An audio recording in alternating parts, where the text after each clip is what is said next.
por aquello de San Arles, por pensar que Librería Dulce de nuevo es un sitio oportuno donde presentar los libros.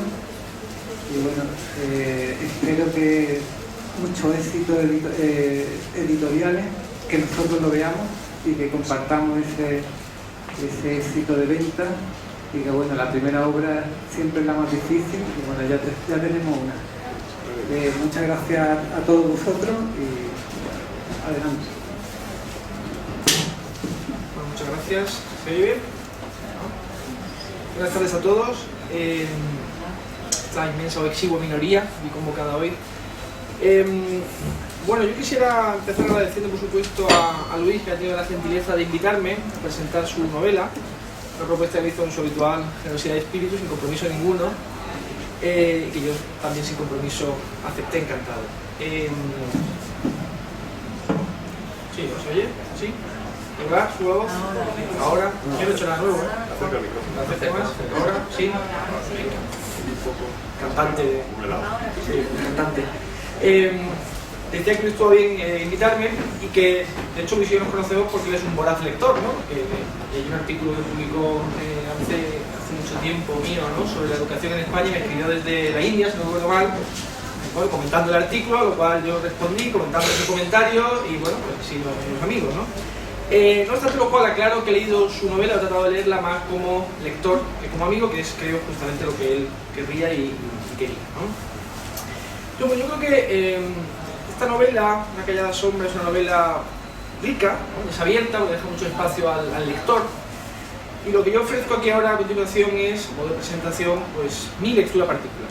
Consciente de que hay, si no infinitas lecturas, porque ¿no? Ninguna obra tiene infinitas lecturas, sí un buen número de posibles lecturas. Y bueno, espero que la mía anime a otros a comprar la novela y a leer. Bueno, yo empezaría diciendo que Una callada sombra es una primera novela, obviamente, pero no es ni mucho menos la novela de un primerizo. Aunque pueda ser un primerizo en vida literaria, esa que tiene una obra poética publicada sobre Guamal Mencha, ¿no? Las gaviotas del hielo puede ser el título. Porque bueno, yo creo que no es lo mismo escribir una novela a los 20 años que hacerla pues, pasados los 50, ¿no? Parece poco. No es lo mismo porque no se ha leído tanto, pero sobre todo porque no se ha vivido tanto. Y aunque uno puede inventar, por supuesto, si tiene la capacidad de fabulación que un novelista necesita, pues el grado de reflexión sobre la experiencia vital, sobre los asuntos humanos que uno tiene pasada cierta edad, no es la misma que tiene anteriores. Uno de 20 años su experiencia es más vicaria que, ¿no? Precisamente la literatura ha sido para promocionar. Al mismo tiempo, uno siente quizá la necesidad que siente cuando es joven de, eso que se llamaba antes, empatar a los burgueses, ¿no? Y dinamitar las convenciones literarias, ¿no? Algo que se nota en el caso de esta novela, porque yo creo que Luis ha tomado la muy astuta decisión de adoptar los aparentes corsés de un género, que sería más o menos el género negro, la novela negra, con elementos de thriller político, como punto de partida para contarlo lo que quiere contarlo, de la manera en que él además quiere hacer. Yo creo que desde el punto de vista técnico parece una solución, una estrategia muy interesante.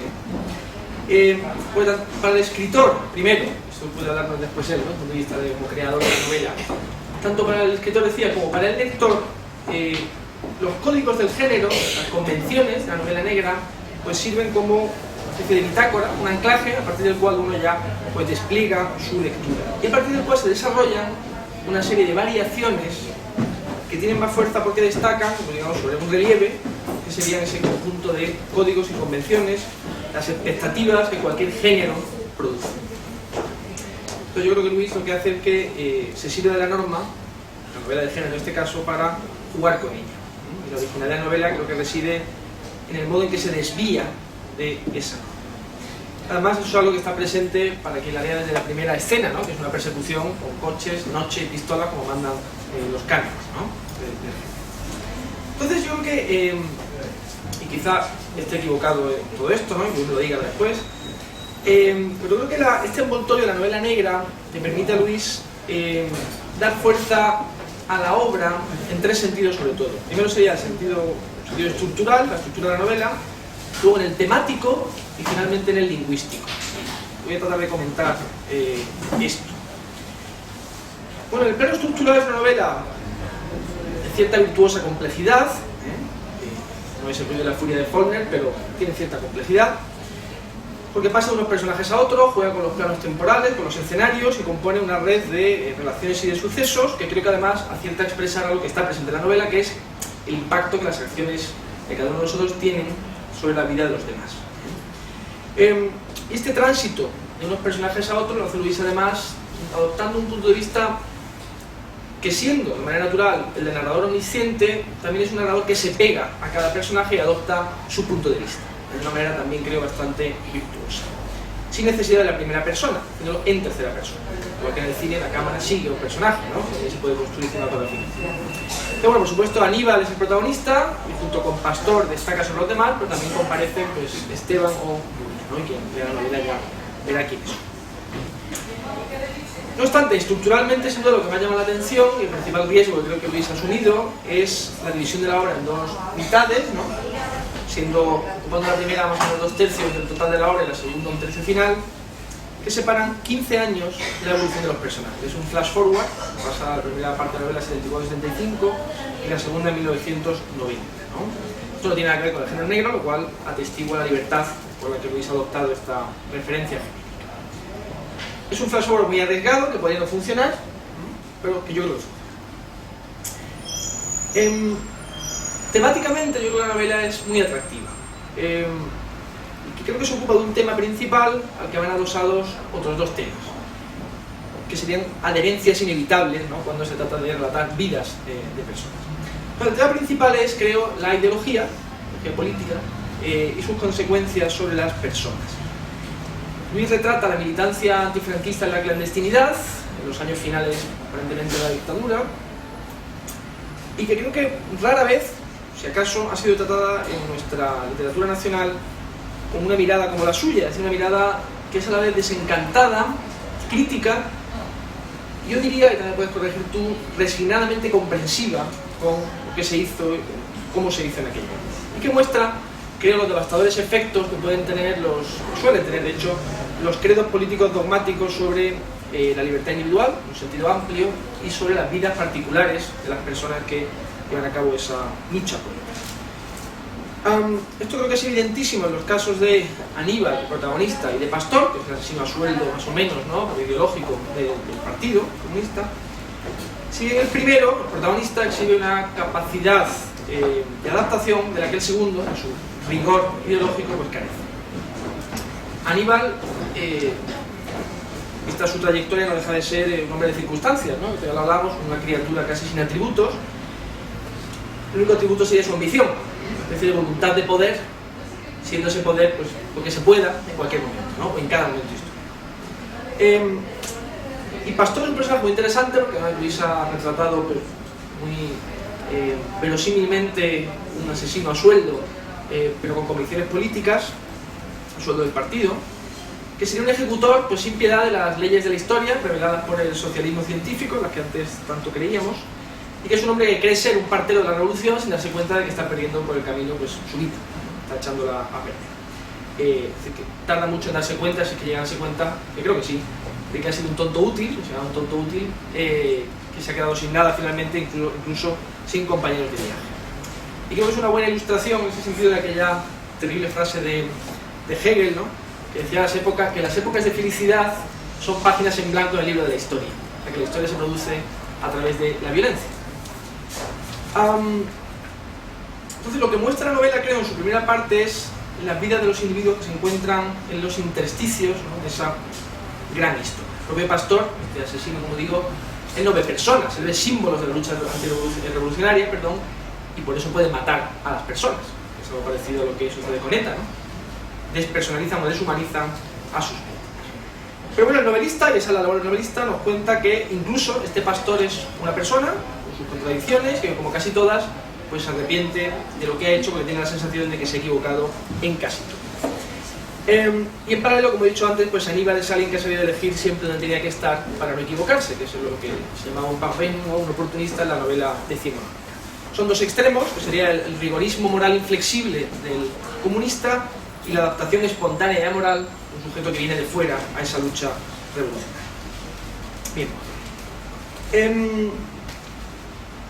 sería interesante apuntar aquí también un poco la reflexión sobre cómo se hizo aquello, qué se hizo de aquello y a qué tipo de España ha dado lugar, ¿no? Ahora que estamos en medio de la crisis y con el escándalo de corrupción. Bueno, yo creo que emerge aquí no obstante el segundo de los temas principales de la novela, que creo que es el paso del tiempo, y con él pues la progresiva restricción o disminución de las oportunidades vitales, que es algo que el paso del tiempo pues trae aparejado, ¿no? Y aquí también se deja notar pues, que el autor no es un jovenzuelo ya, y creo que en ese sentido el flash forward, ¿no?, hacia 1990 es muy determinante para dar toda su fuerza a este tema, porque claro, nos encontramos a los personajes 15 años después, con toda la vida vivida ya a sus espaldas.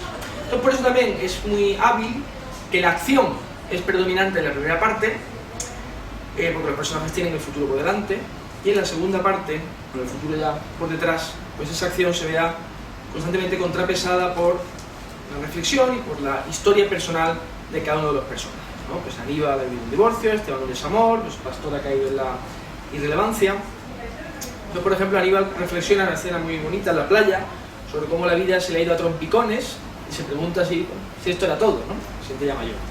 El propio Esteban vive resentido contra su exmujer, pues es la culpa, ¿no?, de haber tenido una vida que no le satisface, y este asesino a sueldo pues regresa a su pueblo en busca de un pretérito ya menor, ¿no? O sea, la novela es muy expresiva, muy gráfica, a la hora de mostrar las consecuencias que tiene el ayer sobre el hoy, ¿no? Es algo que expresó muy bien pues, Scott Fitzgerald al final del Gran Gatsby, cuando dijo aquello de que somos botes que reman contra corriente incesantemente arrastrados hacia el pasado siempre. En palabras de Luis, que cito en la novela, dice: recuerdos, recuerdos. La memoria, siempre insidiosa, había doblegado a las demás facultades y ahora lo ocupaba todo, inundando el espacio de la pequeña habitación, en la que parecía desalojar hasta el aire. Es un tema muy presente. Yo creo que una de las principales virtudes de la novela en este sentido, creo, es el equilibrio novelesco que logra entre la acción y la reflexión. O sea, la reflexión sobre las acciones que la propia novela relata. La novela, de hecho, dosifica muy bien el suspense. Quien se anima a leerla verá que no puede dejar de leerla, se lee 4 o 5 tacadas, está muy bien utilizada. No es pura narrativa en el sentido de que no simplemente nos cuentas hechos y le deduce el lector el significado, sino que hay reflexión permanente sobre esa acción, pero realmente, bueno, ese es el privilegio de la literatura, a diferencia del cine, solo muestra el exterior, ¿no? El novelista puede introducirse en la psicología de los personajes y reflexionar sobre ellos, y creo que tú haces un gran uso de ese atributo, ¿no? Luego, el último tema que me parece plantear la novela es el amor, ¿no? El amor y el desamor, en sus distintas variantes.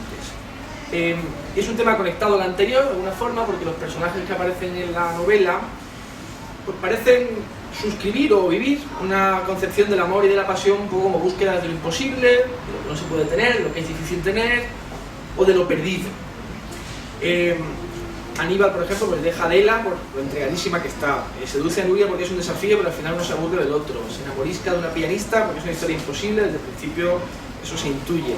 Y el propio Esteban pues se aferra al recuerdo de una persona, pese a que ya se ha casado después de tener hijos, ¿no? Y luego, junto al amor, el autor hace un canto lírico, diría, a la pasión carnal, que es precisamente pues, muy vulnerable a los embates del tiempo. Yo creo que ese tema está ahí presente de una manera muy lograda. En cualquier caso, ya paso al último de los aspectos que quería tratar, no quiero ser aburrido. Yo creo que el primer tema de cualquier obra artística es su forma. La primera decisión del autor, la más importante, es cómo quiere contarla. Eso determina lo que va a contar. Y en este punto yo quisiera destacar 2 cosas de la novela de Luis. En primer lugar, la atención que ha prestado a los detalles, lo que ya comentábamos también y yo, a los divinos detalles, ¿no?, de que hablaba Nabokov, como un elemento esencial de la verosimilitud novelística, para que el lector se crea lo que le están contando, ¿no? Claro, ya no tenemos que narrar como hacíamos en el siglo XIX, ¿verdad? Dando una impresión fotográfica de la realidad. La realidad ya, los espejos, ¿no?, se han multiplicado y la realidad es tan visual ya que no hace falta que nos relaten nada, en sentido estricto, ya sabemos qué aspecto tiene todo, sino que lo que tiene que hacer un novelista, creo, es dar impresiones psicológicas de la realidad, por decirlo de alguna manera. Es decir, que hay que describir la realidad a partir del punto de vista del narrador o del personaje para crear una determinada atmósfera donde los detalles introduzcan al lector en aquello que el autor quiere contarle, es decir, en la realidad literaria que el autor quiere crear. La realidad literaria es distinta a la realidad en sentido estricto, porque la realidad cinematográfica es otro tipo de realidad, es una recreación de la que tenemos fuera, ¿no? Yo creo que Una callada sombra contiene detalles magníficos, ¿no? Lo que se deja notar en la ambientación, los personajes o escenarios, perdón, muy reconocibles, aunque no se nombren, muchos de ellos, y en la construcción de algunos personajes alejados de la experiencia vital de Luis que sepamos, como el falsificador de documentos o el propio pastor. Y eso tiene mucho mérito. Y en segundo lugar, yo quería destacar también el lenguaje. Una oscilación permanente, creo que logra, entre el lenguaje descriptivo, propio de la novela negra por otra parte, y el suspense que está asociado a esta, y una riqueza muy grande de giros reflexivos y líricos que enriquecen pues, la masa, ¿no?, del lenguaje de la novela y la elevan por encima del género. Claro, entonces es muy inteligente, es un poco lo que hacía también Buñuel, ¿no?, cuando hacía películas en México, que introducía un detalle surreal en una trama dramática o folletinesca. Estos fogonazos líricos o reflexivos, pues yo creo que restallan mucho más en un contexto que no es lírico. Si uno está narrando una prosa poética permanentemente, pues realmente no hay diferencia entre lo lírico y lo prosaico, pero aquí sí la hay. Y más todavía en una estructura de género que viene a corresponderse un poco con la vida, porque la vida pues, casi todo es prosaico y lo lírico pues, son momentos, ¿no? Y lo mismo sucede también con las reflexiones abstractas que hace, como la que he mencionado antes sobre el paso del tiempo, otras sobre el dogmatismo ideológico o sobre el amor o la pasión carnal. A mí me gusta especialmente una muy breve, que es al final del capítulo en el que Aníbal y Nuria pues, se encuentran carnalmente, y después de relatar ese encuentro, Luis escribe, hablando de ella, de Nuria, desde el punto de vista de Aníbal. Dice: diosa antigua, Venus saliendo de las aguas, el monte Olimpo, la gota en el pezón, ambrosía, néctar de la cabra amaltea, hembra de la especie. Una forma de destacar líricamente lo que antes es una realidad muy prosaica. Y finalmente, yo sumaría una beta como irónica, metalingüística, muy sutil, que pues, da a la obra su identidad como novela escrita en el siglo XXI, ¿no? Y ya después de la inocencia narrativa decimonónica. Son aquellos momentos en los que el narrador, anónimo en principio, subsumiéndose o no en uno de los personajes a los que está tratando, pues comenta sus propias expresiones, el uso de ciertos verbos o adjetivos, o la procedencia de algún sintagma, ¿no? Jugando con, introduciendo ese elemento de sospecha en el narrador con el que, por ejemplo, Nabokov jugó tan hábilmente, ¿no? Un ejemplo sería pues, cuando en la página 252 un párrafo empieza diciéndose que Aníbal lleva semanas insuflado con un vigor nuevo, etc. Y al final del párrafo, entre paréntesis, se añade: y por cierto, también eso de insuflado tenía su intríngulis. O sea que la novela relata sobre sí misma, relata consigo sobre sí. Es muy sutil, no está muy presente, no está subrayado, pero muy interesante. Entonces, bueno, ¿para quién es este libro? Yo creo que resonará especialmente en tus coetáneos generacionales, pero que es un libro para cualquier lector, para cualquier buen lector. Gabriel Zaid, que es un ensayista mexicano muy brillante, que ha reflexionado con mucho tino sobre las relaciones entre literatura, lector y sociedad, decía lo siguiente acerca del público potencial o el público justo de cada novela. Y decía: lo deseable no es que todos los libros tengan millones de lectores, sino todos los lectores a los cuales tienen algo que decir. El público natural de un libro es el alcanzable si la distribución fuese perfecta y el precio indiferente, de manera que todo posible lector interesado tuviera la oportunidad de leerlo. Pero yo lo que espero es que Una callada sombra, pues, el debut espléndido de Luis, encuentre a todos sus lectores posibles. Con esto acabo y te cedo la palabra al otro. Gracias.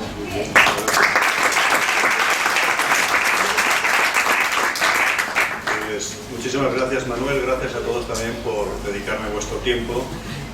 Tal vez al final pueda haber un pequeño tiempo por si alguien tiene alguna pregunta que hacer. Como entre los presentes alguno ya me consta que ha leído la novela, sí que le agradeceré que recuerden que otros no la han leído para evitar decir que el asesino era el mayordomo o algo de esto y que no se destripe el asunto. Bueno, yo lo que acabo de oír es la constatación absolutamente fehaciente de un hecho conocido, pero a veces olvidado, que es que un lector bueno y cualificado a veces ve mucho más que el propio autor sobre el propio texto que ha escrito. Desde luego ha visto muchas cosas que yo comparto y otras pues ni las había pensado yo y me han abierto los ojos, y eso que yo también he reflexionado bastante después de escribir la novela sobre la novela que he escrito. Como suele pasar, uno hace una relectura, se la releen otros y le hacen comentarios, se descubren cosas, así que además de lo que él ha dicho, yo lo que me propongo es hacer 4 o 5 reflexiones sobre algunos aspectos que creo que son importantes a la hora de entender lo escrito, y luego he seleccionado 4 o 5 fragmentos breves de la novela con la intención de que os quede un poco la música especial que la novela puede ir generando, los ecos de la novela, de manera que confío eso os anime a comprarla, a regalarla, a leerla, a coleccionarla y todas estas cosas. A veces se me pregunta, pero ¿la novela de qué va? Yo en principio sabía qué tipo de historia quería contar, pero no había formulado la obligación de definirme a mí mismo un tema de la novela. Pero sí que había llegado a destilar algo. Y yo decía, bueno, la novela habla, y lo ha evocado también Manuel, habla de la ideología mal entendida, es decir, ideología entendida como un sistema de creencias y de ideas fijas que preceden a la realidad, y que por lo tanto la realidad necesariamente tiene que amoldarse a esa ideología, y si la realidad no coincide con esa ideología, pues que se fastidie la realidad. Entonces eso es fácilmente generador de fanatismo, el fanatismo es fácilmente generador de infelicidad propia y de infelicidad ajena y de incapacidad de entender la vida, en una palabra. Yo quería hablar de eso, creo que lo he hecho en un determinado contexto que se avenía muy bien a ese tipo de historia, que es el final del franquismo, que yo he conocido lógicamente por edad. Yo no, como se ha dicho, yo ya he escrito y he publicado antes, pero sí es mi primera novela. Entonces se me dice, hombre, eres un novelista tardío. Digo, bueno, eso es hasta benigno, de a poco que me descuide sería un novelista póstumo, pero en fin, hay más que están viniendo porque tengo otras novelas en preparación también. Lo que voy a hacer es 3 o 4 reflexiones y leer 4 fragmentos. He visto después que también se puede decir legítimamente que se trata de una novela sobre la misantropía. En el fondo habla de 2 personajes que no saben estar en el mundo, que no quieren estar en el mundo, que no saben estar con la gente, a veces porque buscan esa soledad, a veces no la buscan pero se les impone, a veces incluso la deploran, pero el resultado final es que son 2 misántropos, que no saben relacionarse con la gente, que no saben tener real afectividad hacia la gente. Y reflexionando sobre esto también me he dado cuenta a posteriori que, por ejemplo, hay elementos, aparte de los personajes, que casi son agentes también de la acción que se cuenta. Me sorprendió al releer un poco y buscar ciertos pasajes que me he encontrado con que las ventanas o la lluvia de pronto son elementos significativos. Si se hiciera un análisis estructuralista de esto, se diría que son actantes de la novela también. Hombre, es un topos bastante clásico, bastante manido. Alguien que mira la lluvia a través de la ventana es un lugar común. Yo he intentado que no lo fuera, tratando la lluvia desde 2 puntos de vista. Por ejemplo, como agente sonoro, más que como agente visual, o evocada a través de metáforas, como hablar de la caída de las hojas y no de las gotas de lluvia. Por ejemplo, hay un personaje que en un momento dado camina bajo una blanda lluvia de hojas amarillas y doradas que trazaban tímidos pasos de danza en el aire mientras descendían hasta el suelo para reposar y al fin pudrirse. Tratada como un agente curativo que borra, que elimina el hedor de ciertas situaciones y de ciertos locales donde los personajes se ven abocados a estar, recurriendo a una cosa que en teoría literaria tiene un nombre divertidísimo, que es falacia patética o prosopopeya, y eso es aplicarle a la naturaleza emociones humanas. Por ejemplo, estaba ya oscureciendo y sobre la ciudad descendía, casi como a cámara lenta, una taciturna y delgada llovizna que iba embarrando poco a poco las aceras. El agua, cansina y adormilada, y el gris desaliñado y turbio de un cielo cubierto que oscurecía rápidamente, anegaban la vitalidad de los pocos viandantes que aún transitaban las calles ya de retirada, por poner un ejemplo. ¿Y las ventanas por qué? Porque las ventanas son el agujero a través del cual estos personajes todavía intentan mantenerse en contacto con el mundo. Se resguardan, se parapetan, se ocultan detrás de la ventana, pero siguen queriendo mirar, siguen queriendo no perder ese último tren que pasa delante de ellos, aunque al final, como se ve en la novela, llegan a perderlo o casi. Otro asunto que es interesante destacar aquí, porque muchos de vosotros me conocéis, yo creo que es importante recordar que el autor físico y el narrador de una novela no son la misma cosa, por lo menos no desde Roland Barthes. Y esto es importante porque el narrador, desvinculado del autor, es una figura que el lector se va creando a través del tono de voz que se emplea, de los detalles que decide narrar, de los detalles que intuimos que decide omitir, del peculiar acento. Se forma un personaje distinto, imaginario, que no es el autor. Entonces, la operación de desvincular al autor físico del narrador cuando el lector conoce personalmente al escritor es difícil. Pero yo insisto que creo que es muy importante hacer el esfuerzo de esa desvinculación, porque si no se puede producir una lectura falseada o algo espuria de la novela, ¿no? Técnicamente, Manuel ha hablado del punto de vista. Esto es lo que más guerra me ha dado como novelista, decidir cuál era el punto de vista mejor para esta narración. Hay muchos fragmentos que los reescribí 3 y 4 veces, en primera persona, con técnica de monólogo interior, con técnica de flujo de conciencia, dramatizado con diálogos. Al final opté por la tercera persona, pero, y yo creo que esto define el tono de la novela, en esa tercera persona está tanto el narrador exterior. Manolo hablaba del narrador omnisciente, yo creo que sí, pero con muchas limitaciones. Su omnisciencia es muy limitada, narra lo que se ve y menos lo que piensan, aunque en algún momento sí se aventura, pero sobre todo es una cosa que se llama estilo indirecto libre. Y diréis, bueno, este tecnicismo que nos está contando, no sé lo que es. Sí lo sabéis. Sabéis todos lo que es, aunque no sepáis que se llama así. Pero aquí pasa como el Messier Jourdain de Molière, que hablaba en prosa y no lo sabía. Pues aquí es lo mismo. Lo que se llama estilo libre indirecto es una narración también en tercera persona, pero que a través de unas determinadas marcas se le hace ver al lector que quien está hablando ya no es el narrador que cuenta lo que hace un personaje, sino el propio personaje, como si se estuviera hablando a sí mismo en voz alta. ¿Esas marcas cómo son? Pues son, primero, se omiten lo que se llama los verba dicendi, es decir, dijo, repuso, contestó, todo eso se omite.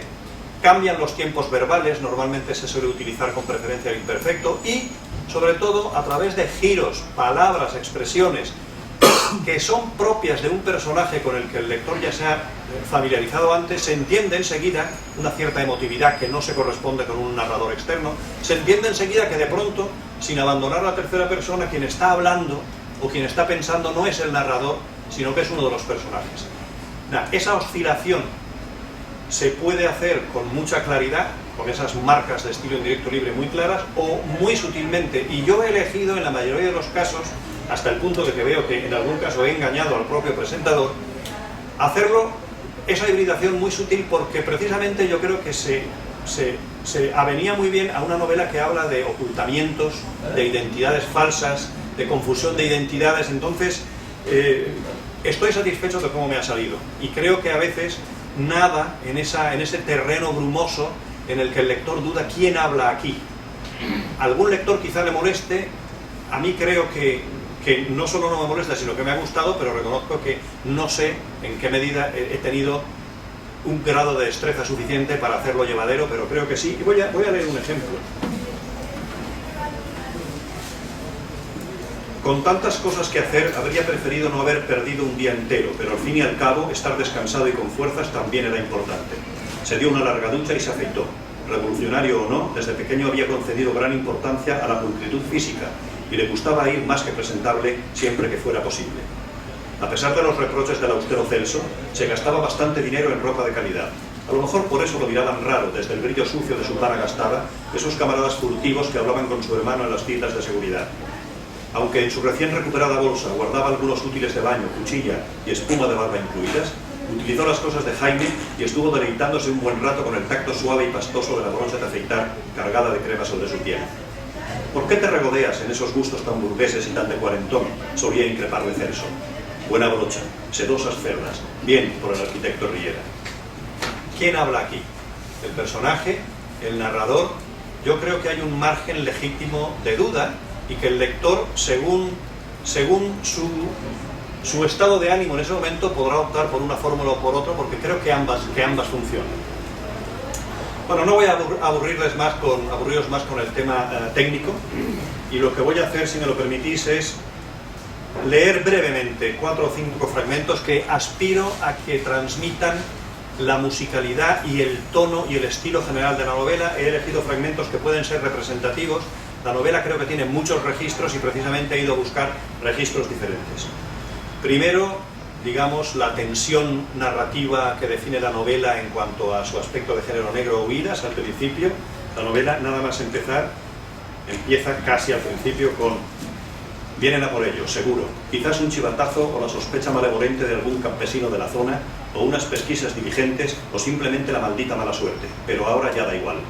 Celso corre hacia el caserón, conteniendo el aliento y apretando los puños, y sacude bruscamente por el hombro a su hermano Aníbal, ahumillado bajo las mantas en un sueño frágil y asustado. Son ellos, ya llegan, corre, corre. Aníbal, que duerme vestido, salta del camastro con el corazón bombeando a destajo. Se calza las botas atropelladamente, agarra la pelliza y el gorro de lana y echa a correr todo lo deprisa que puede detrás de Celso, que ya trepa por el cerro con la pistola en la mano, encorvado y resollando. ¡Hijos de puta!, hacia el encinar. Monte arriba, arañándose las manos y la cara en zarzas que la noche esconde, casi sin verse el uno al otro, sintiendo solo la fugaz nube de su propio aliento helado, de sus bocanadas fatigosas y escarchadas, y el pánico que los empuja sin descanso. Aníbal es joven, 23 años, y ágil. Pronto lo alcanza y enseguida lo deja atrás. «Vamos, Celso, date prisa, ánimo». «No, corre, corre, sigue tú, no te pares». Y Aníbal titubea, retrocede unos pasos para tirar de su hermano, para infundirle las fuerzas que se le están escurriendo entre los jadeos y los espumarajos de baba. «Huye, Aníbal, sálvate tú». Y Aníbal, que ya oye próximas las voces y las carreras de los perseguidores, arranca a correr de nuevo con los ojos anegados y vidriosos. «Celso, Celso, no te pares».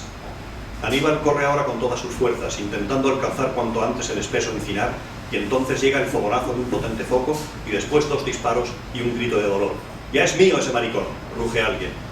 Salvarse, escapar, eso es todo lo que hay ahora, la única idea que bulle en su cabeza, mientras sigue corriendo, monte arriba, monte abajo, tropezando varias veces en la oscuridad, cayéndose, cortándose en la frente, en la nariz, y volviéndose a levantar para seguir corriendo sin proferir ni un solo sonido de queja, ni un gemido. Solo su respiración afanosa y entrecortada. Salvarse, solo eso cuenta. En un tono totalmente distinto, y de hecho es un fragmento que él ha elegido, el fragmento de una introducción a una atmósfera erótica, en la que de alguna forma yo lo que he hecho es aplicar una técnica novelística muy conocida, es la desfamiliarización. El extrañamiento es abordar un tema desde un ángulo absolutamente distinto, y aquí lo que he hecho es enfocar el cuerpo de la mujer a partir de la gota de jabón líquido que se queda depositada tras la ducha sobre el pezón. Este fragmento dice: «Su rostro de azucena se le acerca despacio y la mano cálida llega a su mejilla y todo se detiene a su alrededor, y los labios que brillan con dulces gotas amisadas envuelven los suyos ensalivándolos despacio, y ella entorna los ojos asombrados por su propia audacia y susurra su abandono y su entrega, y él se deja llevar por una erección que le parece acontecer a cámara lenta, centímetro a centímetro. Y mientras eso ocurre, todo eso ocurre, se dice a sí mismo que la quiere, que la ama desde que la conoció, y que todo está pasando tan vertiginosamente en su vida, todo es tan tormentoso, tan brusco, tan inesperado, que debe aceptar que ya no hay nada censurable en no tener el control de su existencia por completo, y que ante el torbellino es mejor dejarse llevar que dar manotazos contra la corriente. Ya ha anochecido cuando ella se despereza un poco y dice que le apetece ducharse. Él se incorpora en la cama para mirarla caminar desnuda hacia el baño, y poco después se junta con ella bajo el agua, y la enjabona, y se abrazan envueltos en vapor. Al salir de la ducha, una blanquecina gota de jabón líquido se queda mansamente sobre el pezón negro y brillante, como si rezumara calostro o leche de almendras. Caderas maternales, de pie, el cuerpo húmedo y el pelo empapado cubriéndole los ojos como un pesado y virginal manto. Las curvas muy suaves en las redondeces de su vientre, nalgas y pechos. Diosa antigua, Venus saliendo de las aguas, el monte Olimpo, la gota en el pezón, ambrosía, néctar de la cabra amaltea, hembra de la especie. Otro tono, otra voz, es cuando le comunican al asesino, le dan la orden de que tiene que matar a alguien, y se la dan de esta forma, y esta es su reacción. Ha llegado la hora de que pongas en práctica el entrenamiento que se te ha dado, camarada. La dirección te encarga una trascendental misión. Blasco nos ha traicionado y Blasco muere. mátalo, pastor. Pese que más que hablar bisbiseaba, aquellas dos palabras estallaron en sus oídos como un trayazo seco y brutal.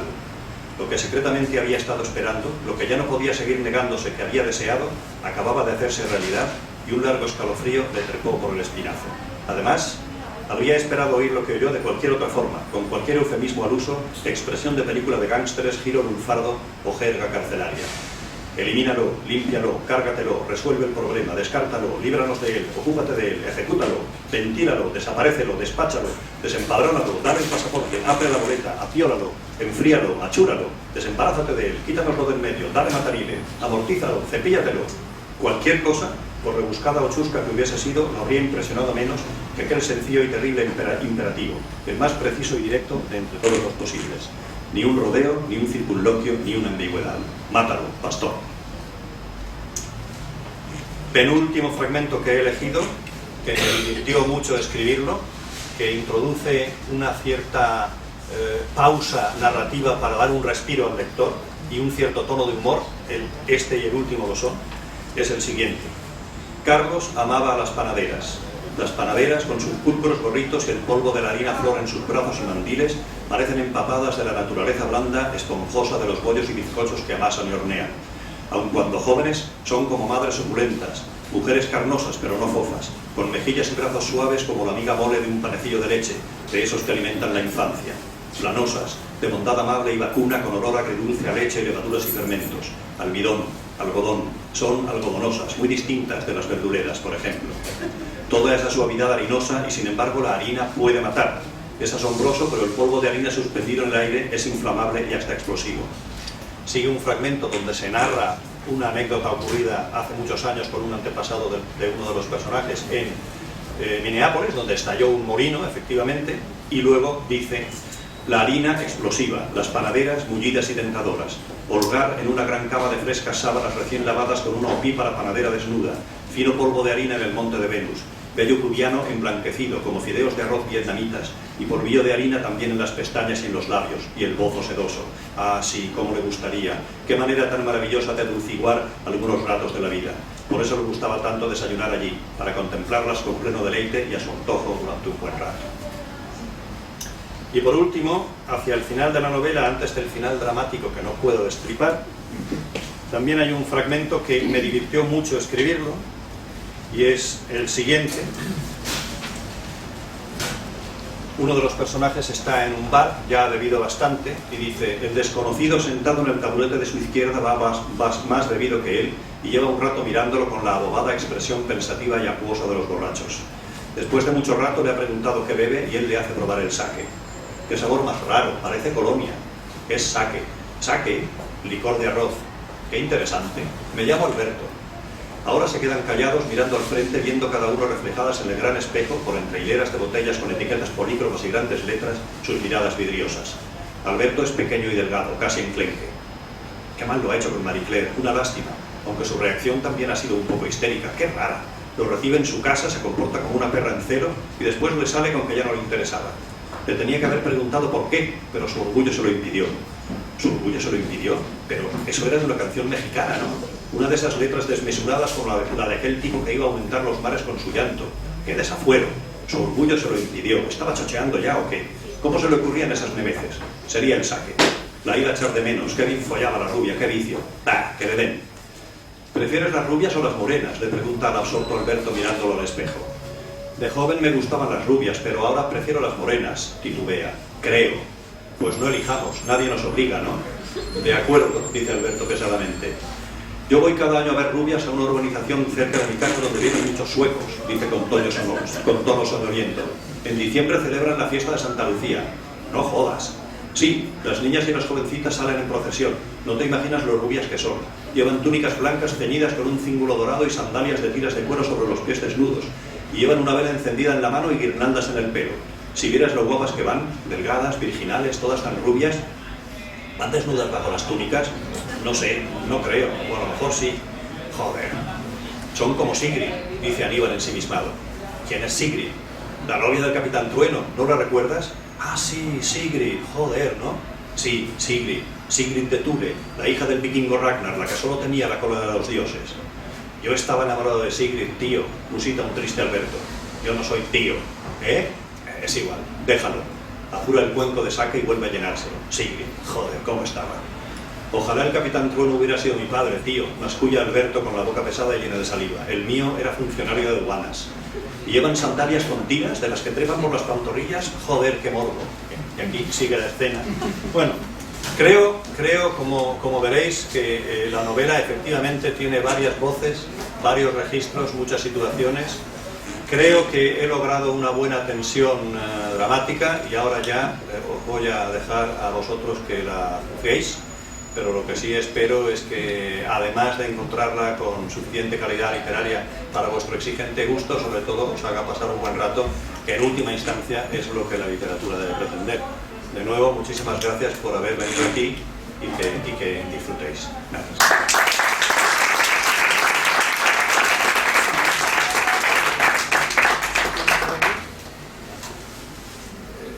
Si alguien quiere preguntar algo, que hable ahora o calle para siempre. Está todo muy claro, pues animaos, comprad, regalad y ya está. Muchas gracias.